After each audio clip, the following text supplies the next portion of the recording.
Good morning. हमारी class agriculture biology जिसमें हम पाठ पढ़ रहे हैं पादप उत्तक।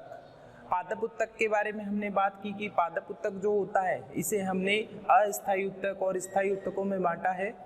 अस्थायी उत्तक के अंतर्गत हमने विभज्योतक को पढ़ा था, जिसमें हमने विभज्योतक के विभिन्न प्रकारों को देखा, जैसे कार्य के आधार पर, उत्पत्ति के आधार पर, स्थिति के आधार पर और विभाजन के आधार पर। इसके पश्चात हम जो है इसके अंदर कुछ सिद्धांतों को पढ़ रहे थे, जिसके अंतर्गत हमने उत्तक जन सिद्धांत या हिस्टोजन सिद्धांत के बारे में पढ़ा। आज हम पढ़ रहे हैं इसके अंदर ट्यूनिका कार्पस सिद्धांत। ट्यूनिका कार्पस सिद्धांत। देखिए, ट्यूनिका कार्पस सिद्धांत क्या होता है।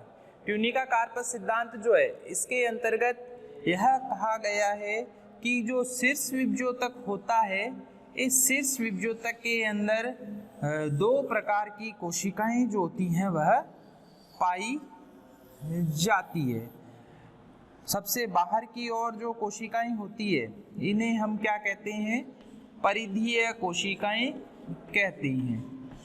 ये कोशिकाएं क्या होती है, परिधीय कोशिकाएं होती है जो बाहर की ओर स्थित होती है, जबकि अंदर की ओर जो होता है केंद्रीय कोशिकाओं का समूह पाया जाता है। अंदर की ओर क्या होता है, केंद्रीय कोशिकाओं का समूह होता है। जो कोशिकाएं बाहर की ओर होती है अर्थात परिधि की ओर होती है, यह कोशिकाएं क्या करती है, विभाजन करती है। और इस विभाजन के द्वारा क्या होता है कि पादप में जो बाहर की ओर वाली जो परतें होती है, जैसे बाह्य त्वचा के नीचे वलकुट, उनका जो है निर्माण होता है। तो ये जो भाग है जो बाहर की ओर है, परिधि की ओर, इसे क्या कहा गया है, ट्यूनिका कहा जाता है। इसे क्या कहा जाता है, ट्यूनिका कहा जाता है। और यह क्या करता है, पादप में जो है बाह्य त्वचा, वलकुट, इनका जो है निर्माण करता है इस प्रकार से। तो ये बाहर की ओर वाला भाग है जो क्या करता है, पादप में बाहरी भाग का निर्माण करता है, जिसे क्या कहा गया है, ट्यूनिका कहा जाता है। जबकि ये जो समूह होता है जो केंद्र के अंदर होता है, इसे हम क्या कहते हैं, कार्पस कहते हैं। अंदर वाले समूह को हम क्या कहते हैं, कार्पस कहते हैं, जो क्या करता है, अंदर की ओर स्थित सहवन उत्तकों का निर्माण या आंतरिक भागों का जो है निर्माण करता है। तो इस आधार पर जो है इस सिद्धांत को जो है ट्यूनिका कार्पस सिद्धांत कहा गया है, जिसके अंदर कोशिकाओं के दो समूह हैं, एक तो है ट्यूनिका और दूसरा है कार्पस।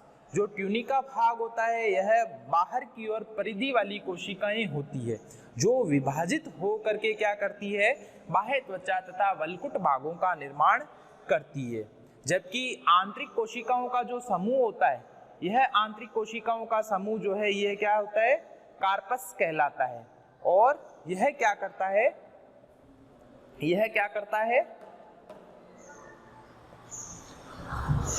संवहन क्षेत्रों का जो है निर्माण करता है।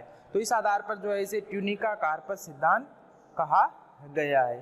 ट्यूनिका कार्पस सिद्धांत जो था यह सीमिट द्वारा जो है प्रस्तुत किया गया था, तो इसे ट्यूनिका कार्पस सिद्धांत कहते हैं। नेक्स्ट इसके बाद है कार्पस कैपे सिद्धांत। नेक्स्ट इसके पश्चात आता है कार्पस कैपे सिद्धांत। कार्पस कैपे सिद्धांत। देखो, कार्पस कैपे सिद्धांत जो है यह स्वीप द्वारा प्रस्तुत किया गया था। यह क्या है, स्विप द्वारा प्रस्तुत किया गया था, जिसमें क्या होता है कि दो कोशिकाओं के समूह होते हैं, दो कोशिकाओं के समूह होते हैं जो क्या करते हैं, विभाजन करते हैं। इसमें बाहर की ओर जो परिधि की ओर जो कोशिकाएं होती है यह क्या करती है, विभाजन करती है। और यह विभाजन जो होता है यह क्या होता है, अनुप्रस्थ विभाजन होता है। अनुप्रस्थ विभाजन में कोशिकाएं जो है वो 90 डिग्री के कोण पर क्या करती है, विभाजन करती है। तो इस प्रकार का जो विभाजन होता है उसे अनुप्रस्थ विभाजन कहते हैं। और यह कोशिकाओं के समूह जो होते हैं इन्हें हम क्या कहते हैं, कैपे कहते हैं। ठीक है।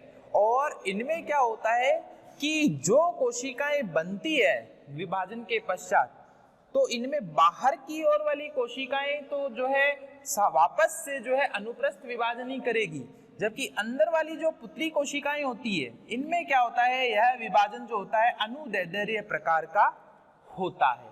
और इस प्रकार से ये क्या होता है, टी आकृति का निर्माण करती है। तो इन कोशिकाओं में क्या होता है, टी आकृति वाली कोशिकाओं का जो है निर्माण होता है, अर्थात कोशिकाएं जो है टी आकृति में विभाजित होती है। और इसे हम क्या कहते हैं, कैपे समूह कहते हैं, जो क्या करता है, बाह्य त्वचा व वल्कुट भागों का जो है निर्माण करता है।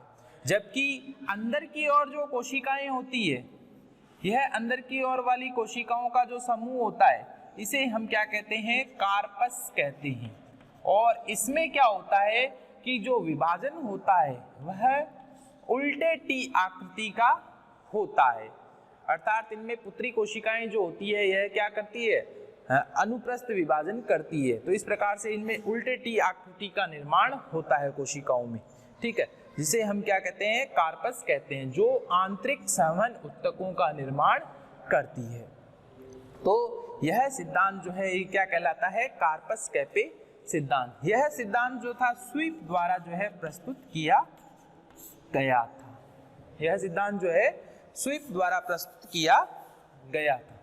तो इसमें भी क्या है, दो कोशिकाओं के समूह हैं, कार्पस और कैपे। ठीक है, जो कोशिकाओं का समूह बाहर की ओर होता है, जो बाह्य त्वचा व वल्कुट का निर्माण करता है, उस कोशिका के समूह को हम क्या कहते हैं, कैपे कहते हैं। और इन कोशिकाओं में प्रथम जो विभाजन होता है वह अनुप्रस्थ होता है, इसके पश्चात इसमें जो है अनुदैर्ध्य विभाजन होता है, जिसके फलस्वरूप कैपिटल टी आकार का निर्माण वाली कोशिकाओं का निर्माण होता है। और इस समूह को हमने क्या कहा है, कैपे कहा है, जो क्या कर रहा है, बाह्य त्वचा व वल्कुट का निर्माण करता है। जबकि अंदर की ओर स्थित जो कोशिकाओं के समूह है इनमें क्या होता है कि वापस उल्टे टी आकृति के अंदर जो है विभाजन होता है, पुत्री कोशिकाएं बनती है और यह क्या करती है, संवहन ऊतकों का निर्माण करती है। तो इसे हम क्या कहते हैं, इन कोशिकाओं के समूह को कार्पस कहते हैं। अर्थात जो हमने यहाँ पर तीन सिद्धांत पढ़े हैं, कार्पस कैपे सिद्धांत, ट्यूनिका कार्पस सिद्धांत और उत्तकजन सिद्धांत, तीनों के अंदर अंतर यह है कि उत्तकजन सिद्धांत जो है यह हैंस्टीन द्वारा जो है प्रस्तुत किया गया था और इसमें जो है कोशिकाओं के 3 स्तर बताए गए थे, फर्स्ट, सेकंड और थर्ड। फर्स्ट जो है त्वचाजन स्तर होता है, सेकंड जो है वल्कुटजन स्तर होता है और थर्ड जो है रंभजन स्तर पाया जाता है। त्वचाजन स्तर बाह्य त्वचा का निर्माण करता है, वल्कुटजन स्तर जो है वल्कुट या कॉर्टेक्स भाग का निर्माण करता है, रंभजन स्तर जो है संवहन पुलों का निर्माण में भाग लेता है। जबकि ट्यूनिका कार्पस सिद्धांत में हमने बोला है कि इसमें 2 कोशिकाओं के समूह होते हैं, एक तो होता है ट्यूनिका और सेकंड होता है कार्पस। ट्यूनिका में हमने बोला कि यह जो है बाहरी परिधीय कोशिकाएं होती है जो क्या करती है, विभाजित होकर के बाह्य त्वचा व वल्कुट का निर्माण करती है।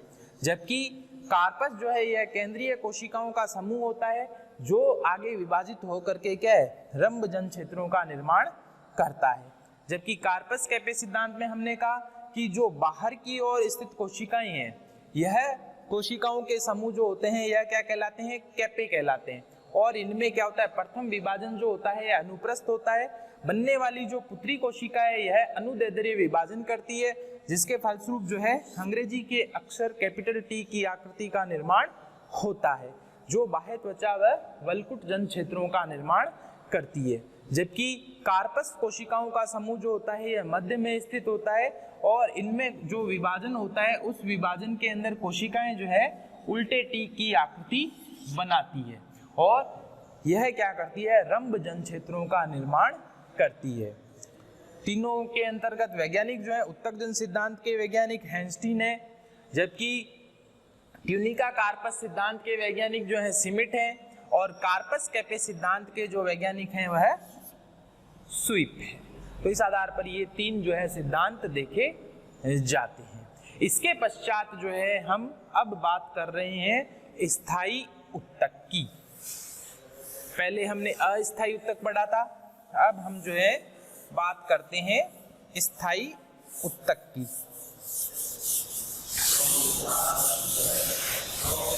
ये तीन सिद्धांत कई बार एग्जाम के अंदर पूछे जाते हैं, इनके वैज्ञानिकों के नाम भी पूछे जाते हैं, इसलिए हमने बात की है इनकी। अब हम बात कर रहे हैं स्थायी उत्तक की। तो देखिए पादप उत्तक के अंदर हमने सबसे पहले अस्थायी उत्तक पढ़ा था, इसके अंदर हमने जो है विभज्योतक को देखा।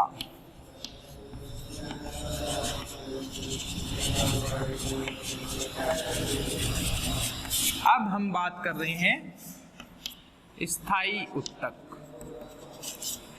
स्थायी उत्तक या परमानेंट टिश्यू। देखिए स्थायी उत्तक का क्या अर्थ होता है कि स्थायी उत्तक मतलब ऐसा उत्तक जिसमें क्या होता है, कोशिकाएं जो होती है वह स्थायित्व को प्राप्त कर लेती हैं, अर्थात इन कोशिकाओं के अंदर फिर आगे विभाजन नहीं होता है और यह कोशिकाएं जो है यह क्या करती है, विभेदित हो जाती है। विभेदन का अर्थ होता है, एक चीज आती है यहाँ पर, विभेदन क्षमता। विभेदन क्षमता अर्थात कोशिकाएं जो होती है यह किसी विशिष्ट कार्य को करने के लिए जो है क्या हो जाती है, अभ्यस्त हो जाती है। अर्थात वह कोई भी कोशिका जब विभेदन क्षमता को प्राप्त कर लेती है, अर्थात वह कोशिका किसी विशिष्ट कार्य को करने की क्षमता जो होती है उस प्राप्त कर लेती है, तो उस कोशिका के कार्य करने की जो क्षमता होती है उसे ही उसकी विभेदन क्षमता कहते हैं। शरीर के अंदर, पादप शरीर के अंदर विभिन्न प्रकार की कोशिकाएं जो हैं वो पाई जाती है और वह अलग अलग कार्य करती है। तो प्रत्येक कोशिका का एक विशिष्ट कार्य होता है, जो उस कार्य की क्या है, उस कोशिका की क्या है, विभेदन क्षमता कहलाती है। तो यहाँ पर भी क्या होता है कि जब स्थायी उत्तकों का निर्माण होता है तो उन कोशिकाओं में क्या होती है, अलग अलग कार्यों को करने के लिए क्या होती है, उनमें विशिष्ट क्षमता उत्पन्न हो जाती है, जो उस कोशिका की क्या कहलाती है, विभेदन क्षमता कहलाती है।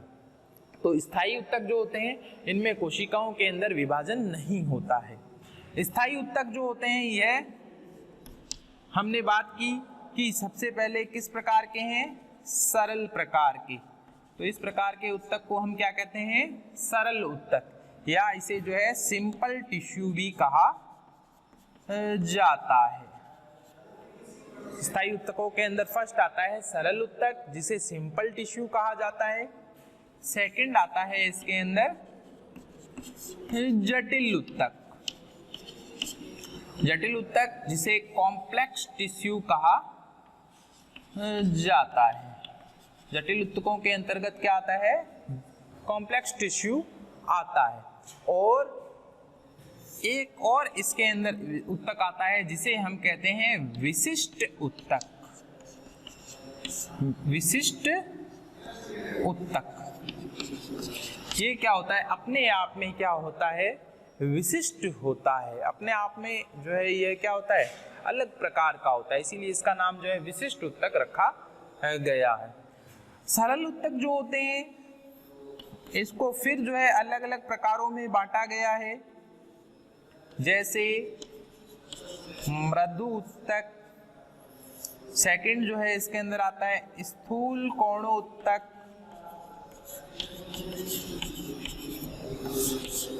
थर्ड आता है दृढ़ उत्तक। मृदु उत्तक को पेरेन्काइमा कहा जाता है, पेरेन्काइमा। स्थूल कोणोत्तक को जो है कोलेनकाइमा और दृढ़ उत्तक को जो है स्क्लेरेन्काइमा कहा जाता है। मृदु उत्तक, स्थूल कोणोत्तक और दृढ़ उत्तक। इसी प्रकार से जटिल उत्तक जो है इसको भी जो है दो भागों में बांटा गया है, फ्लोएम